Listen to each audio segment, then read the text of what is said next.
श्री विष्णु जी के वराह अवतार की कथा को सुनेंगे। श्री ब्रह्मा जी से सृष्टि के क्रम प्रारंभ करने की आज्ञा को पाकर स्वयंभू मनु जी ने पृथ्वी को प्रलय काल में डूबा हुआ देखकर उनसे प्रार्थना की कि आप मेरे और मेरे प्रजा के रहने के लिए पृथ्वी के उद्धार का प्रयत्न कीजिए। श्री ब्रह्मा जी पृथ्वी को रसातल में डूबा हुआ देखकर सर्वशक्तिमान श्री हरि की शरण में गए। विचार करते हुए उसी समय ब्रह्मा जी की नासिका से अंगुष्ठ प्रमाण एक वराह बाहर निकल पड़ा और वे क्षण भर में पर्वताकार विशाल रूप होकर गरजने लगा। भगवान का यह वराह वेश बड़े ही वेग से आकाश में उछला।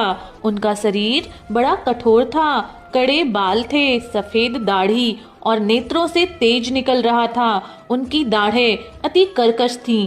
फिर उन्होंने वज्रमय पर्वत के समान कठोर कलेवर से जल में प्रवेश किया। श्री वराह जी ने जल में प्रवेश करके रसातल में समस्त जीवों की आश्रय भूता पृथ्वी को देखा। उन्होंने अपनी दाढ़ों पे रख के पृथ्वी को बाहर निकाला। जल से बाहर निकलते समय वराह भगवान के मार्ग में विघ्न डालने के लिए महापराक्रमी हिरण्याक्ष ने जल के भीतर ही उन पर गदा से प्रहार करते हुए आक्रमण कर दिया। भगवान ने लीला पूर्वक हिरण्याक्ष को मार डाला और अपने श्वेत दाढ़ों पर पृथ्वी को धारण किए जल से बाहर निकले। श्री वराह भगवान तमाल वृक्ष के नील वर्ण के समान मनोरम दिख रहे थे। फिर ब्रह्मा आदि देवताओं ने हाथ जोड़कर वराह भगवान की स्तुति की।